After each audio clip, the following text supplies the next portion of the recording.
Hey there, listeners. Hola, amigos. Before we dive into today's episode, we have a very small favour to ask. If you enjoy our podcast and want to help us to keep bringing you great content, the best way to support us is by leaving a rating or review on Apple Podcasts. It only takes a minute, but it makes a huge difference because your ratings and reviews help more listeners to discover our show. And it keeps us motivated to continue doing what we love and bringing you more content for free. Plus, we love hearing your feedback. So if you have a moment, head over to Apple Podcasts, give us a rating and leave a very quick review. Thank you so much for your support. Now let's get into today's episode.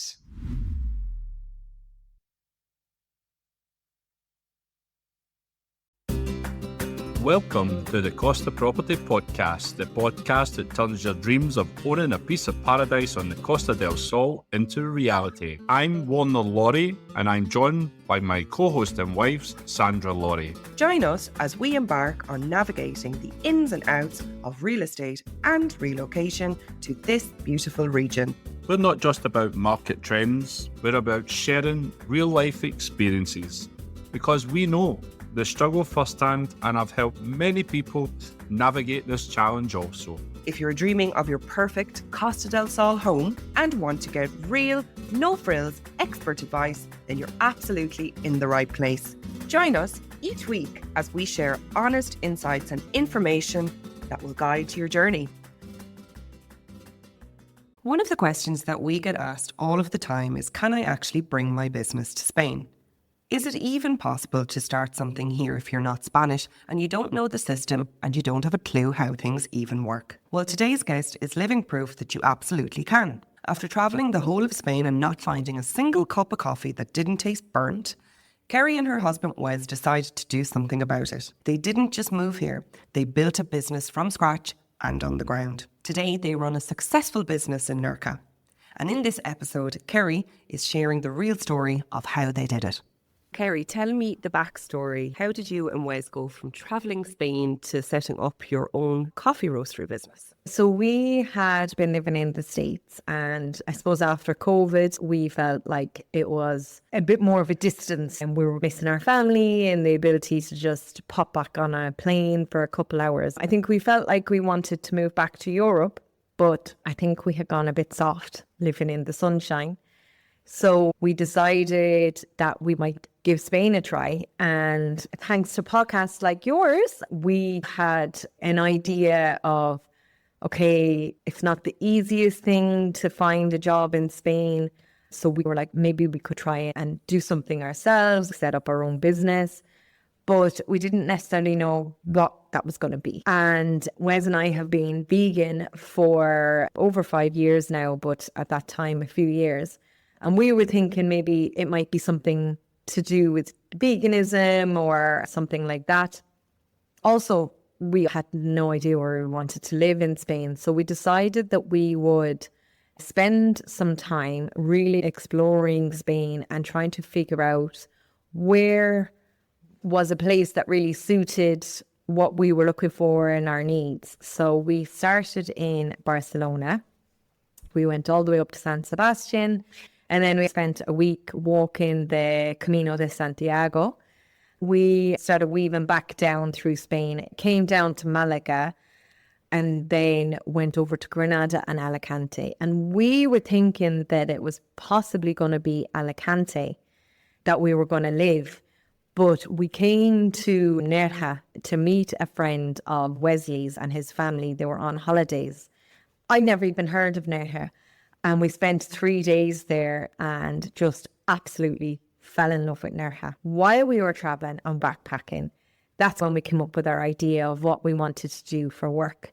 After 1 month of traveling, I said to Wes one day, I haven't had a decent cup of coffee the entire time we've been here.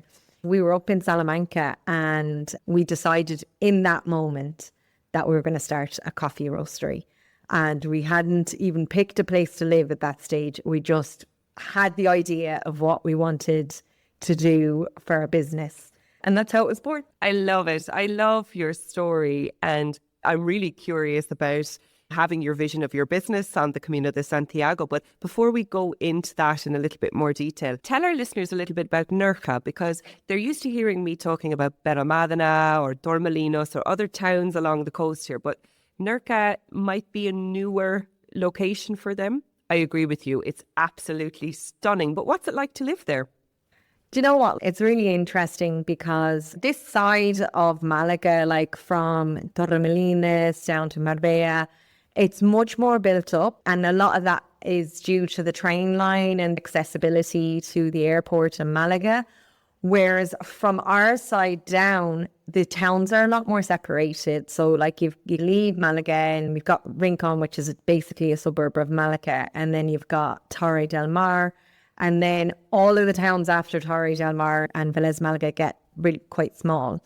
And so Nerja is probably the largest after Vélez Málaga, Torre del Mar. They're together, those two towns. But it is definitely a very different vibe than Benalmádena, for example, because it is smaller. It's just different. It's like you have to really go there, see the vibe. It's a little bit more old school, I'd say. My husband and I come from the countryside in Ireland, so it feels very familiar. A huge amount of Irish people go to Nerja. It seems to be a little secret place that all the Irish go to. A lot of people get married in Nerja as well. And it is quite famous actually among Spanish people because in the 70s they had a TV show about Nerja and they have the caves as well. So it's quite well known among Spanish people as well. It's stunning. Yeah, it's beautiful. Now I want to really talk about your business. So Nerja Coffee Roasters is your business. I have come across your amazing coffee recently and I would now say I'm addicted. And I love your story around yourself and Wesley were on the Camino de Santiago. You were in a stage of your life at that point, if I remember correctly, where you were exploring what the next step would be, right? In terms of what would your business look like? What was life going to look like going forward? And then voila, the vision came. So tell us a little bit more about that. We were hearing like a lot about, it's not so easy to get a job. Like Nerja, a lot of the jobs would be in the tourism industry.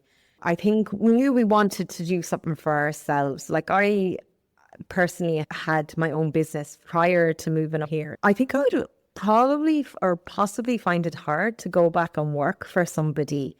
We were just saying, what would we do? And obviously, like when you're in Spain, you can't just do a wild idea that's not going to work in Spain. So it had to be something that would fit in as well. Specialty coffee in Spain is still a newer category. In Ireland, for example, we find a lot of Irish people are really into coffee now, but still very much a growing category here in Spain. The Spanish would have very set ideas around what coffee should be and rituals and habits around coffee, and trying to open up that mindset a little bit of, we'll try it a little bit differently. The way we decided we'd do it is instead of immediately trying to set up a cafe and roast coffee and make coffee, we work in markets. We go all the way from Nerja down to Marbella.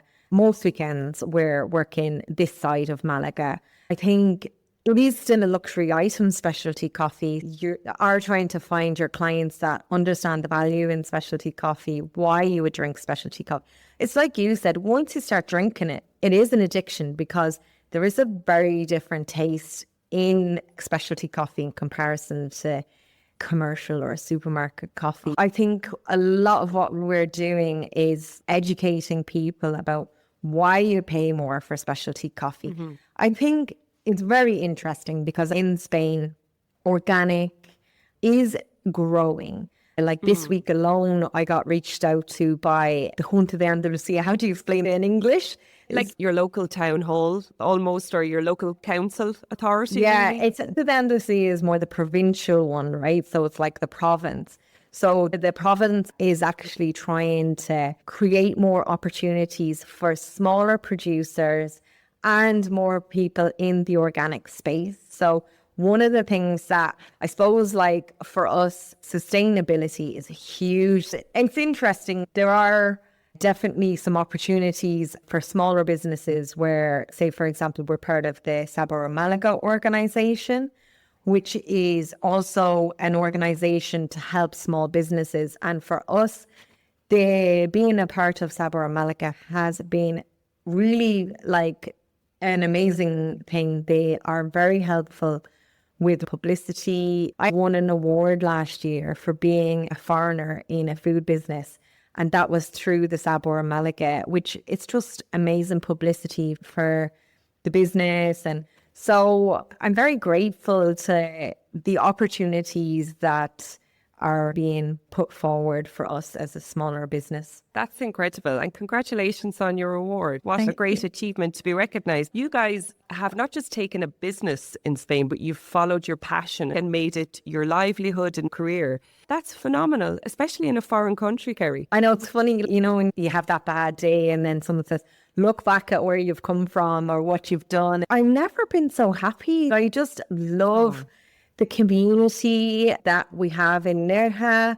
I love the warmth. The Spanish people, they couldn't be warmer. They're just amazing. Yeah. I look sometimes and I'm like, wow, I can't believe this is my life. Amazing. Choosing to put yourself out there and be vulnerable sometimes, navigating business in a foreign language. What would you say to anybody who has a dream like you and Wes had, and they're sitting on the fence because they feel like, I'm a foreigner, I can't set up my own business in Spain, I can't do something different? What would your advice to them be? Look, I'll be honest, being a foreigner has absolutely nothing got to do with anything, because the fact of the matter is that if you choose to set up a business, whether you're in Ireland or some of your listeners are possibly not Irish, right? Wherever you are, setting up a business is not an easy thing, and you're going to have good days and bad days.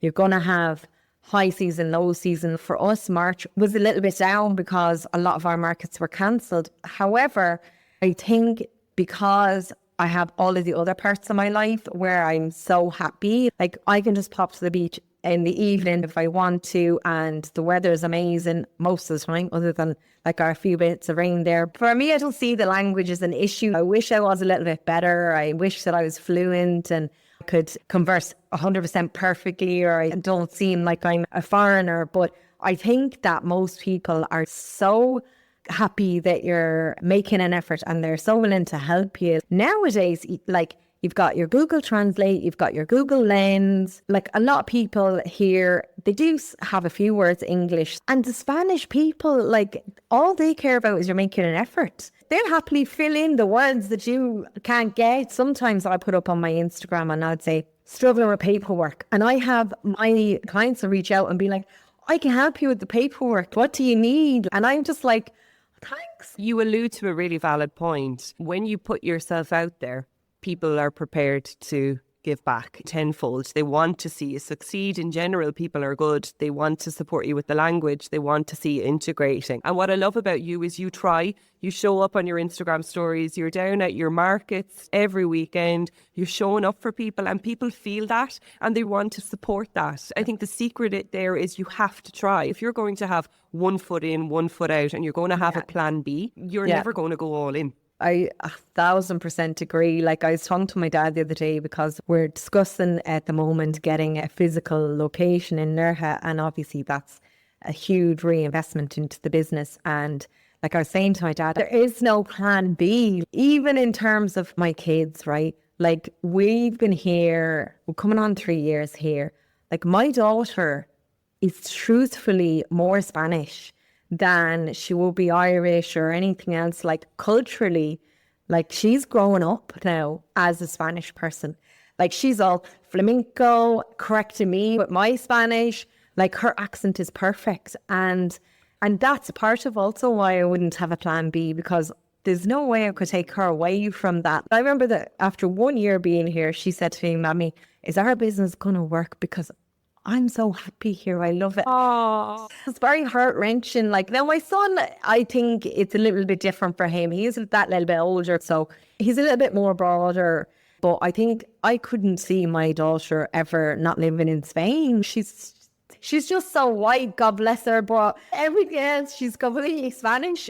Oh, I love that. But that's another thing we get from making that choice, for being brave, for choosing to integrate our families and ourselves in another country. We're affording our kids the gift of growing up in a different culture, learning another language and seeing life through a different lens. I wake up every day and I thank whoever's up there that I have been afforded that opportunity, because my kids are experiencing a life that we could never dream of. You just can't write this for them. Their life is phenomenal. I totally agree. For me, when I was a child, this wasn't something I ever envisioned. But like you said, I'm so grateful we have a pool. And so summertime is just my kids. It's such a beautiful childhood for them. So I love it.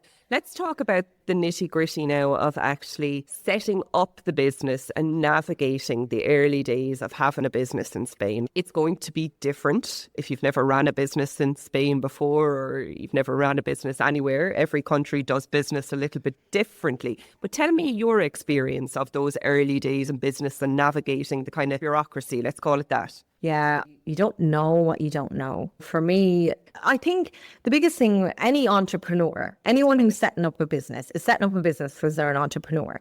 And entrepreneurial strength is that you find solutions.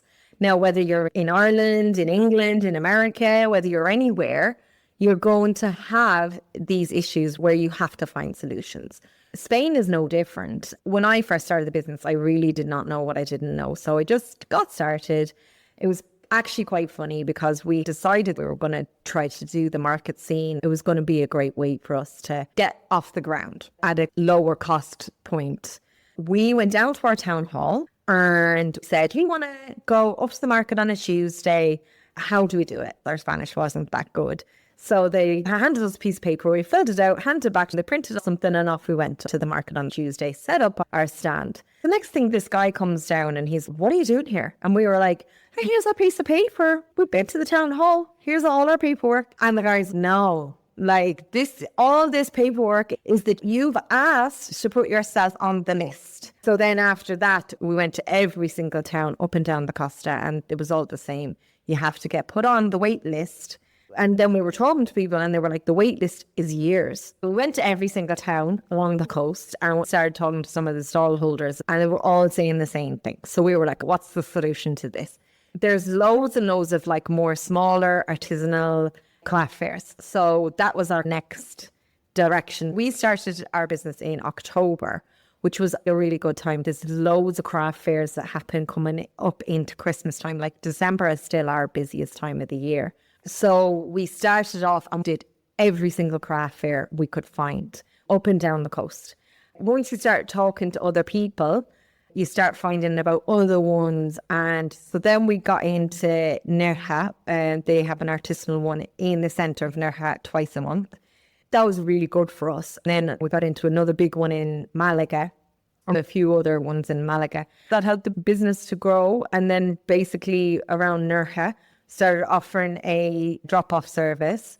Facebook groups were invaluable. I would sit down and it could take hours posting. I think I must be in easily like 300. I don't know. Like I'm in so many Facebook groups. It's insane. Over time, we've gotten better at everything. And that includes the paperwork. How did I navigate the paperwork? I just did it little bit by little bit. And I think that's the key, that you don't feel overwhelmed that you have to do everything from the get-go. When we wanted to get into Sabor Malaga, like I found out about Sabor Malaga, and then I was like, I want to get in there.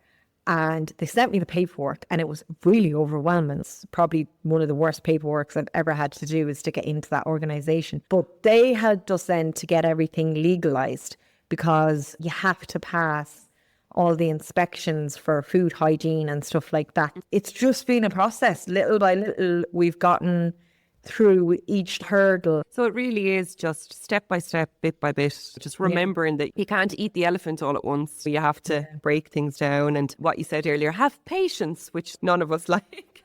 Yeah. But it's true. I was saying to you that we're in the process of looking for a place. We're 2.5 years into the business now, and we're finally at the point where we want a physical location. But even finding a physical location, it's not as easy as you would think, but that doesn't matter where you are. That doesn't matter whether you're in Spain, Ireland, America, or Timbuktu. You've got to assess what's available and figure out the right thing, not just jump at something because that's the only thing there. So just taking your time and getting through each stage step by step and not trying to do it all at once is the most important thing.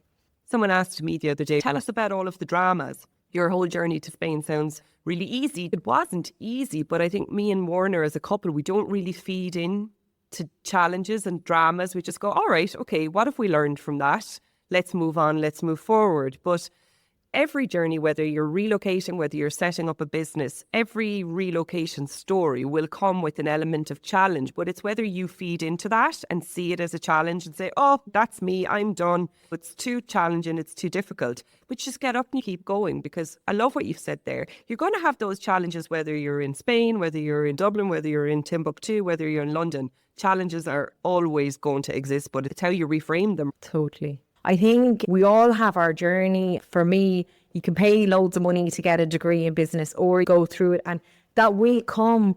I'll be honest, like we've had some mistakes and bumps in the road where you're like, God, that was costly. That cost us more than we would like to admit. But as long as you feel like I learned a lesson from that and that never happened to me again, then you just have to keep going forward. A wise woman told me a few years ago, don't say, why is this happening to me? Reframe it as, why is this happening for me? Business is a lot around that as well. Every entrepreneur makes costly mistakes. I have the badge of honour from it. But it's, what am I learning from this? Why is this happening for me? What's this teaching me? You won't make that mistake again because you won't put yourself in that position. And that's important to take away from situations in business.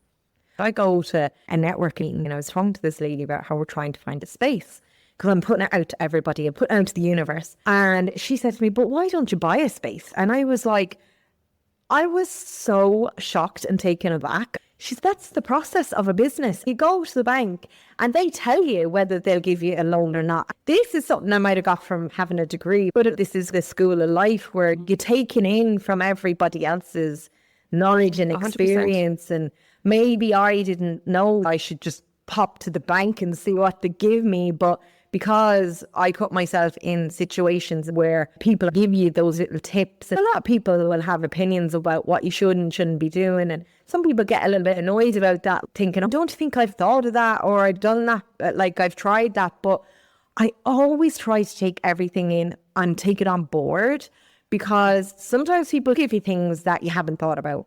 And sometimes there are ways of looking at things that's different than how you've seen it. I like to always just take it in and listen. I love that. I love that. Kerry, we could sit talking all day and you're so honest. It's so refreshing. When I met you for the first time, I was like, I need Kerry as a guest on my podcast because we need honesty out there. Honesty that shows people if you have that little dream, that big dream, that voice, you can absolutely pursue that. I think your story, you and Wes's story, is a testament to that. Before I let you go, if anybody is listening at home, maybe they're in London, maybe they're in Ireland, maybe they're in Timbuktu, when they're saying to themselves, could I follow a dream? What would you say to them? This is something that you actually said yourself, Sandra. We put our own borders on ourselves. And sometimes part of it is just saying, actually, I can do that. Even for me, getting a physical location, this is the next step for us as a business.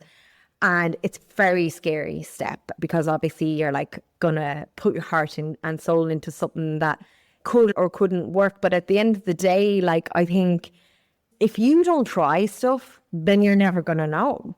For me, as a human being, I would rather try and fail than never try at all. For somebody who came from the countryside in the west coast of Ireland to be sitting in Spain, living the dream life with the pool in the sunshine, like, there is no borders, especially in the day and age that we live in. If you have a dream and it's something you want to do, you only get to live like this life once. Oh, I love that. We need to do a Kerry and Sandra part 2. Our limits are subjective. We imagine what we think the limits are in our head. Change and growth and business of evolution, business development, it is scary. But you know what? New level, new devil, because if it feels scary because you're growing, and that's the amazing part of it. And hopefully I do inspire somebody. I actually had somebody come up to me on the stand one day and said to me, she'd met me on the stand. I was like telling her, I'm living my dream life. She came up to me and she was like, it's because of you that I moved to Spain. I think it's the opportunity to help somebody see that they can live their dream. It is amazing. So I hope absolutely. That,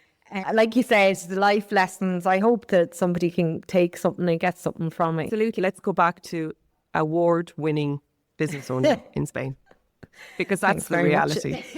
Kerry, if any of our listeners want to get in touch with you, I'll be putting all of your information into the show notes of this episode, but how do they reach out to you? It's so many ways. There's so many things. There's so many social media platforms now, and I'm literally on every single one of them. Nerja Coffee Roasters, it's there on the t-shirt. They can DM me, go on the website. There's a chat bot on there. So many ways, email, everything. Amazing. Oh, it's been incredible. Thank you so much. And thank you everybody for listening. Thank you so much for listening into today's episode on the Costa Property Podcast. Another fantastic episode learning about the highs and lows of relocating to the Costa del Sol from real people who have been through the journey themselves and, of course, our wonderful experts. If you have been enjoying the show so far, remember to hit subscribe to the podcast and leave a rating or review. We absolutely love hearing your thoughts. Please send any questions that you would like us to answer on the show to warner@wlcostaproperties.net. Or you can pop us a message on our socials, which are in the show notes. Remember, you can also visit the website, www.wlcostaproperties.net. See you on the next episode, and bye for now. Bye-bye.